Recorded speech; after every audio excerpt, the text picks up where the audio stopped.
Johnny Hallyday. Johnny n'a jamais chanté pour être aimé, il a chanté pour devenir immortel. Il est né Jean-Philippe Smet en 1943, au cœur d'un Paris brisé par la guerre. Un enfant fragile que la vie allait forger dans le feu et la douleur.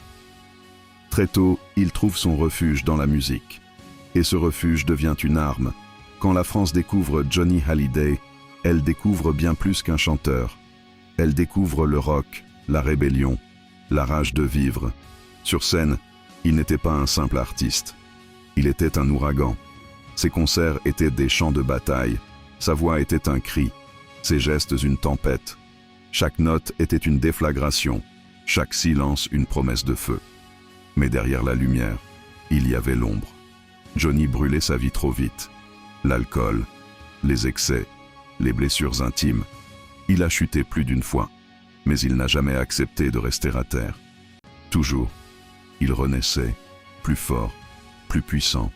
Comme un phénix, Johnny se nourrissait de ses propres cendres.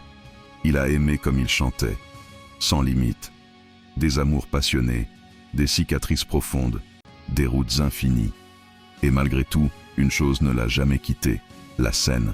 C'était son royaume, son exil et sa rédemption. Le 5 décembre 2017, son corps a fini par céder. La France a pleuré. Des millions de voix se sont tues.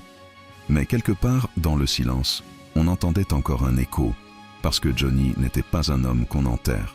Il était une légende, un mythe gravé dans la mémoire d'un peuple. Johnny Hallyday n'est pas mort, car le feu qu'il a allumé brûlera tant que la musique vivra.